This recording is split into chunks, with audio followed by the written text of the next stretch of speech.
Shalom! Hoje vamos dar continuidade ao estudo do Talmud. Vamos fazer uma breve revisão.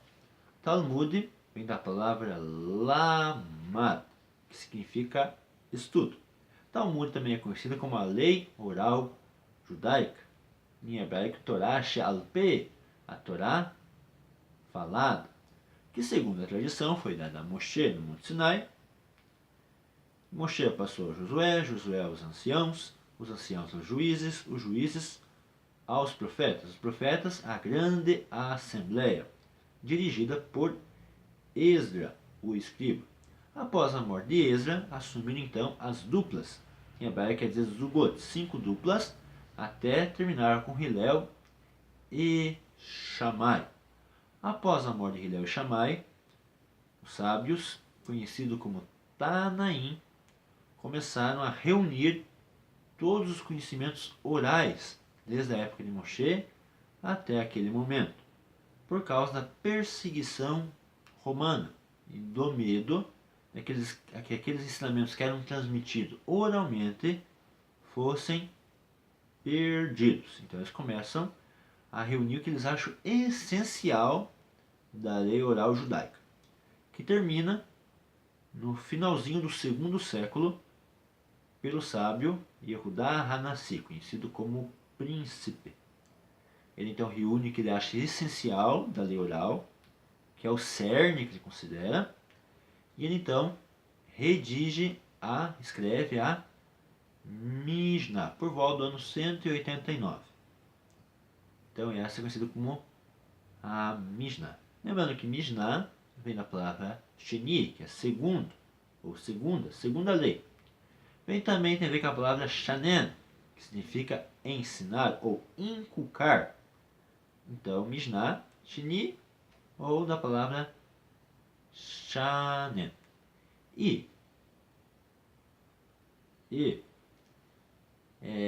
Tanaim significa aquele que ensina, ou aquele que repete, aquele que estuda. Então, Tanaim.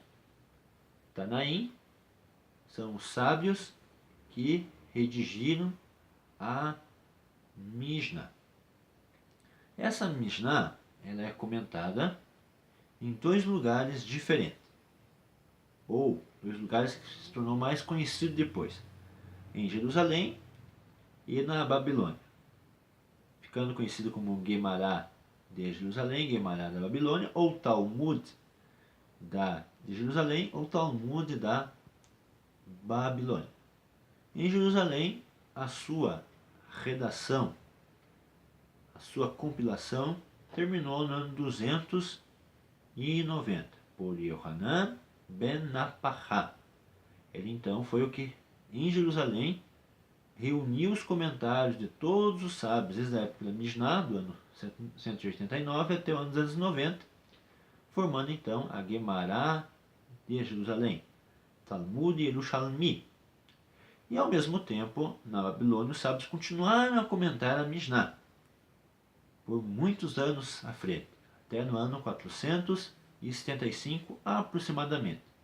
Também terminaram então a sua compilação da Guemará, através de Raviná e Rav Ashi, que reuniram então todos os comentários ali que os sábios na Babilônia fizeram sobre a lei oral judaica. Então, por isso nós temos Talmud Yerushalmi e Talmud Bavili. Tem algumas outras versões de Talmud, mas que não tiveram o mesmo impacto, que não tiveram a mesma importância que a Guemará de Jerusalém e a Guemará da Babilônia. Guemará vem da palavra Gamar, que quer dizer interpretar, ensinar ou aprender por tradição. Então, Guemará vem da palavra Gamar, interpretar, ensinar ou aprender por tradição. Os sábios da Guemará é o chamado de Amoraim. Então, nós vemos os Tanaim, sábios da Mishnah, e depois vemos os Amoraim, sábios da Gemara. Amoraim significa aquele que interpreta ou aquele que fala. Então, Amoraim, aquele que interpreta ou aquele que fala. Então a gente nós vemos como termina a história do Talmud de Yerushalmi e o Talmud da Bavili. O Talmud, a Gemara, ela é formada por diversas partes. Primeiro, o mais comum, Rabino tal, falou em nome de Rabino tal, que aprendeu com tal Rabino, ou que aprendeu com tal escola, ou que aprendeu de Hillel, ou que aprendeu de Shammai. Então você vai encontrar muito na Gemara, Rabino tal, falando Rabino tal. Então essa é uma parte da Gemara. A outra parte é a Tosefta. Tosefta significa adição, que são leis, desculpe, não é leis, tradições orais ausentes da Mishnah. Então, Tosefta são tradições orais ausentes da Mishnah, escritas na Gemara por Hiá e Yoshaya. Então, foi escrito por dois sábios, Hiá e Yoshaya. Também, Hiá e Yoshaya foram instruídos por Nehoniah, que também ajudou na compilação da Tosefta, que significa adição. Lembrando que Tosefta se fala com F mudo. Então, Tosefta. Tosefta, adição de tradições orais que não estão na Mishnah. Além disso, temos as Beraitot, ou no singular, Beraitá, que são Mishnayot, que Yehuda Hanassi não colocou no texto principal. Primeiro, por causa que algumas, quem sabe, Yehuda Hanassi não conhecia, porque os sábios estavam muito espalhados já naquela época no globo terrestre. Então tem algumas tradições orais que vêm da época de Moshe que Yehuda Hanassi não teve o acesso. Também algumas Yehuda Hanassi não considerou como essenciais. Lembrando que ele e outros sábios escolheram as que eram essenciais, somente aquilo que eles consideravam que escrevendo aquilo não seria perdido a tradição oral, porque tinha o costume que a tradição oral não deveria ser escrita, somente passada. Mas como eles iam perder tudo, então eles decidiram escrever o essencial. Então tem algumas coisas que Yehuda Hanassi considerou como não essenciais e daí não colocou no texto, no corpo das Mishnayot. E também porque algumas não eram aceitas por todos os sábios. Então tem algumas Beraitot que os sábios não aceitavam como se aquilo fosse o cerne, a parte principal. Por isso que não foi acrescentado na Mishnah. Mas foi colocado e comentado na Gemara. Então, lembrando, Tosefta, adição de tradições orais. E Beraitá, que significa que vem de fora, que aqui em hebraico quer dizer ensinamento de fora, adição de fora. Então, Beraitá, ensinamento de fora, que foi comentado e acrescentado na Gemara, e não fez parte, então, da Mishnah. Além disso, a Gemara ela é formada também, muitas vezes, pelas regras de hermenêutica de Rabi Ismael. Então, tal Rabino vai falar algo, ele fala, isso é um Kal Vahomer, baseado nas regras de Rabi Ismael. O que é um Kal Vahomer? Kal é leve, menor, Vahomer mais grave. Então, por exemplo, quando alguém rouba, se na Torá fala que a punição seria, por exemplo, chicotadas, você entende que alguém que mata, no mínimo, deve receber a punição de chicotadas. Então isso que é o Kal Vahomer. Se numa coisa leve, a punição é tal coisa, uma coisa grave, no mínimo, a punição vai ser algo igual ou maior. Então isso que é chamado de Kal Vahomer. Quem tem o Sidur do rito Rinat Israel, que é vendido pela Sefer aqui no Brasil, encontra-se na página 39 e página 40. As 13 regras de Rabi Ismael, que diz o seguinte: primeira regra, por inferência de termo menor no maior, ou vice-versa. Esse é o conhecido como Kal Vachomer. Segundo, por uma decisão fundamentada em similitude de proposições nos textos. Terceiro, por principal regra contida em um versículo ou deduzida de 2 versículos. Quarta, da composição de uma proposição com sua particular e específica. Quinta regra, de um termo particular seguido por um geral. Sexta regra, preceitos tratados do principal ao geral, depois ao particular, devem ser explanados de acordo com o teor da especificação. Sétima regra, de uma proposição geral, que requer uma particular, ou de um termo particular, que requer um termo geral. Oitava regra, qualquer termo incluído em uma proposição geral, e depois mencionado separadamente, e acrescentando alguma particularidade, esta exceção não é dada somente por sua própria causa, mas ensina que igualmente afeta o termo no seu todo geral. Nona regra, qualquer termo incluído em uma proposição geral e depois executado para provar um argumento similar ao seu sujeito, tende a atenuar, mas não a agravar a determinação.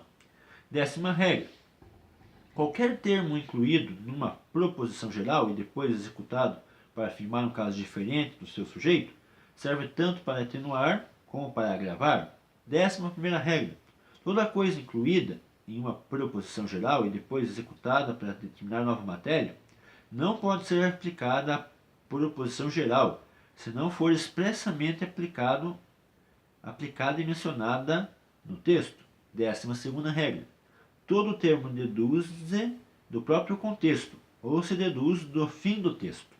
Décima terceira regra, e assim, quando dois textos se contradizem, disserem, não podemos determinar o sentido até que surja um terceiro texto que os harmonize. Então essas são as 13 regras de interpretação de Rabi Ismael. Rabi Ismael foi um Tanaim, foi contemporâneo a Rabi Akiva. E ele foi um dos que foi levado ao cativeiro quando foi destruído o segundo templo. Muito jovem ainda.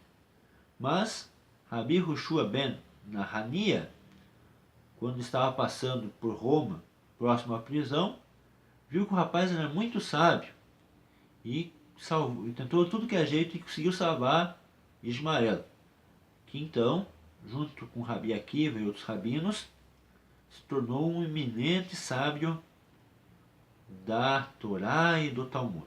Então esse era Rabi Ismael, um Tanaim. O Talmud, hoje, além de ter a Mishnah e a Gemara, com o tempo foi surgindo novos comentários. E tem os dois principais comentários do Talmud, além da Mishnah e da Gemara.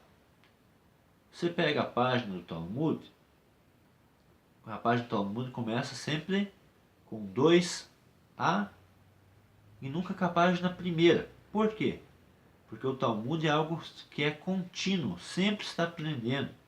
E também sempre os sábios, durante as gerações, vão introduzir um costume novo. Então o Talmud, a lei oral judaica, ela é, teoricamente, infinita. Por isso que ela não começa pelo número 1, ela começa pelo número 2. Então sempre você vai encontrar tratado tal, página começando pela 2. 2A e 2B. 2A e 2B, por quê? Porque cada lado de uma página é chamado A e lado B. No centro da página vai ter a Mishnah e a Gemara. Quando você começa a página 2A, do lado direito vai ter os comentários de Rashi. Rashi, Rabi Shloma ben Yitzhak, que nasceu na França, em Troyes, no ano de 1040 e morreu no ano 1105. Então, esse foi Rashi. Ele comentou na página A comentário dele é à direita. E quando você passa para a página B, o comentário de Irache passa para a esquerda. Então, sempre que for a página A, o comentário de Irache à direita. Quando passa para a página esquerda, a página B, o comentário de Irache vai para a esquerda. Além do comentário de Irache, nós temos o comentário do Tosafot. Tosafot são sábios, autoridades rabínicas, que complementaram as explicações de Irache, ou discordaram também das explicações de Irache, ou também comentaram mais ainda o Talmud. Então você vai começar a página A, o Tosafot vai estar à esquerda. E quando você vai para a página B, o Tosafot passa para a direita. Então, repetindo, página A, por exemplo, 2A, à direita Irache, à esquerda Tosafot. Quando você passa para a página B, inverte. Tosafot passa para a direita, o comentário de Irache passa para a esquerda. Tomar cuidado para não se enganar com Tosafot e Tosefta. Tosefta, como a gente falou, faz parte da Gemara e foi escrita da época do final do segundo século até o século V. E o Tosafot foi escrito no ano 1100 até mais ou menos o ano 1300. Então tem uma diferença de aproximadamente quase 1000 anos entre Tosefta e Tosafot. Tosefta faz parte da Gemara e Tosafot é o comentário ao lado do texto da Mishnah e da Gemara. Lembrando que o Talmud oficial é Mishnah mais Gemara. Mas hoje nós temos então os comentários de Irache e os comentários de Tosafot. A partir da Idade Média, a partir do ano 1000 em diante. E só para relembrar, para terminar nossa aula, o Talmud ele é dividido em 6 ordens, 6 Sedarim, com 63 capítulos. Então essas Mishnayot e essas Gemarot estão contidas em 6 capítulos, em 6 ordens, 6 Sedarim, e em 63 tratados. É isso. Shalom e Litraot. Até logo.